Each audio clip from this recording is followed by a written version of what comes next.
Mga kapwa ko overseas Filipino, mga OFW, sa ating mga kababayan, magandang gabi, magandang araw, assalamualaikum, greetings of goodwill sa inyong lahat.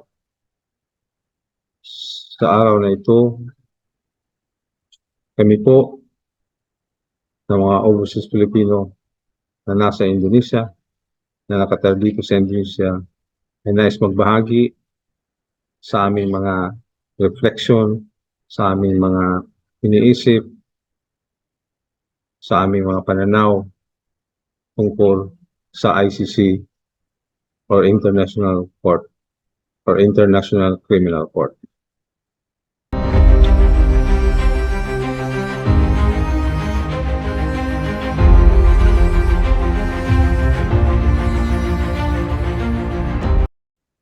Mayroong mga basic questions na dapat nating itanong.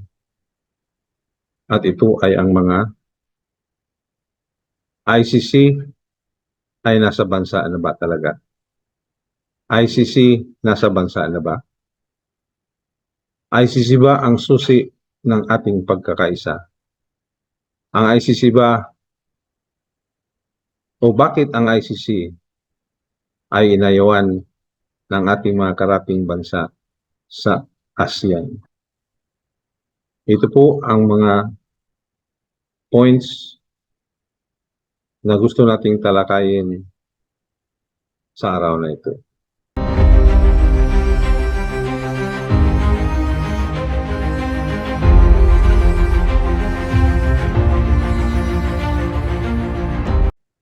Mga kababayan, makikita natin dito sa slides na ito na yung signatory to the or state parties to the Rome Statute sa ASEAN member countries ay pawang Cambodia lamang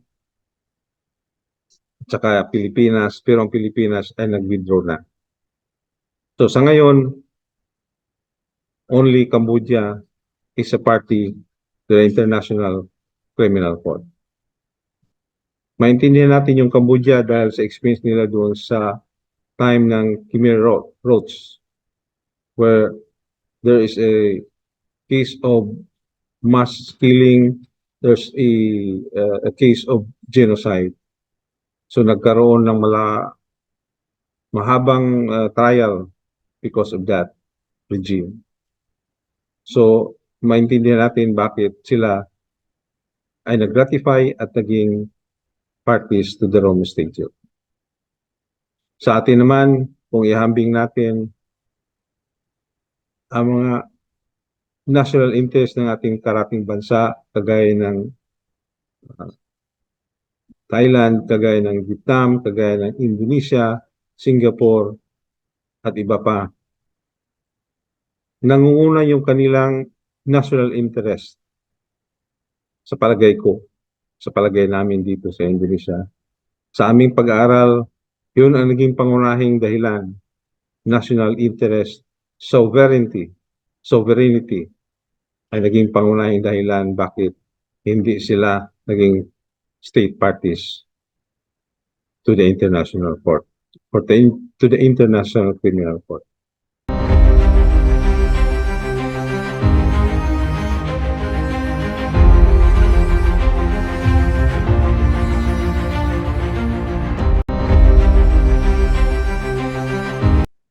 Kung ano ang naging posisyon ng Indonesia, mga kababayan, dahil kami ay nandito sa Indonesia, gusto namin ibahagi ukol sa International Criminal Court kung sila ba ay mag-accede o mag-ratify doon sa Rome Statutes. Babasahin ko na dito yung publication or announcement ng Mahkamah Konstitusi Republik Indonesia. This is the Constitutional Court of Indonesia, which is equivalent or a parallel with the Indonesian Supreme Court. Ito medyo bago pa kasi they released this officially on Tuesday, 14th of March 2023. Itong legal expert na naging witness doon sa proceedings ng Constitutional Court of Indonesia ukol sa human rights related laws na pinasa nila. Nagkaroon ng discussion a little bit about the Rome Statute. At ito ay panayag ng constitutional expert, constitutional international law expert ng Indonesia. Itong babasahin ko ay translation doon sa bahasa article or publication na ginawa nila o na nilabas nila. So basahin ko na lang ito, which says, Indonesia has not yet ratified the Rome Statute because we are not willing, if our people who are considered hero by our people and by our country, was dedicated his life and work for Indonesia and its people, is criminally judged guilty by other country. Said Hikmahanto Junawa, a legal expert in international law, in his expert testimony to the Constitutional Court, released 14 March 2023.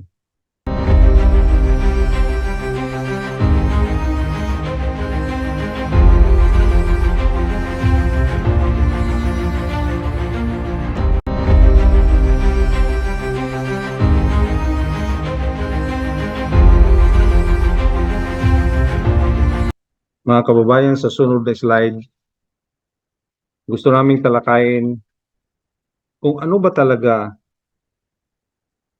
ang maidudulot nitong ICC sa ating bayan. Siguro dito na diretso na tayo sa perspective so doong ordinaryong mamamayan ng ating bayan. Kaya dito, presented it in a matrix or a table which says that this is our thinking, and on the right side is what about the International Criminal Court? Ano ba itong maidudulot, maitutulong sa ating bayan? One criteria is pagkakaisa at isang buong bansa. Ulitin ko, pagkakaisa at isang buong bansa. Meaning one people and one country. Ang tanong, ang ICC ba ang sagot ng ating pagkakaisa? O ito ang maging dahilan ng ating pagkawatak-watak? Point number 2 is national interest is of paramount importance to our country. Sa ICC, ano ba yung mibigay ng ICC para matugunan ang mga pangangailangan ng bawat pamilyang Pilipino, lalo na sa mga kapatid nating pobre, mahirap nating kababayan. Point number 3 is progress. Kung usad ang ating bayan nangailangan ng prerequisites, we call it prerequisites, which is political stability. Ang ICC ba ay isang criminal process lang o mapuntas sa malawakang civil protest or even civil unrest? Number 4, progress. Kung usad ang ating bayan, sinulat namin dito, there's a prerequisite for us to progress. We need foreign and domestic investments to create jobs for our people. Ano bang effect dito? Ano bang contribution ng ICC para sa mga trabaho ng ating mga kababayan? The question is the continuing debate tungkol sa ICC positibo o negatibo ba? Para sa ating mga entrepreneurs, both domestic and foreign, upang sila'y maudyok na mag-invest o magdagdag ng kanilang existing investment para ang ating mga kababayan ay magkaroon ng trabaho. Mga kababayan, sa gabing ito, sa araw na ito, hopefully we have something to ponder upon, something to reflect. Ano ba talaga ang ating kailangan? Ano ba talaga ang ating hinahanap? Sa palagay namin, kailangan natin ng pagkakaisa at isang buo. So lahat ng mga bagay-bagay that is not conducive, that is destructive sa pagkakaisa at isang buo nating banyan, pagkakaisa at isang buo nating mamamayan, siguro mag-isip-isip tayo. Ano ba ang national interest natin? Ano ba ang nakakabuti sa karamihan ng ating mamamayan? Yun po ang mga tanong na dapat nating ponder upon, i-reflect natin sa ating isa't isa, sa ating mga pamilya, sa ating mga kaibigan, sa ating mga colleagues, para mapag-isip-isip tayo whether ICC is the right way to go. We also need to reflect bakit among the ASEAN member countries, most of them nag-iisip not to be a party to the Rome Statutes. Halimbawa, Singapore, Thailand, Vietnam, Malaysia, Indonesia. Mga kabayan, hanggang susunod naming pagbabahagi ng aming mga pagsaliksik, ng aming mga karanasan, at aming direktang mga aral na nakukuha namin sa aming paglalakbay bilang isang overseas Filipino. Maraming salamat po.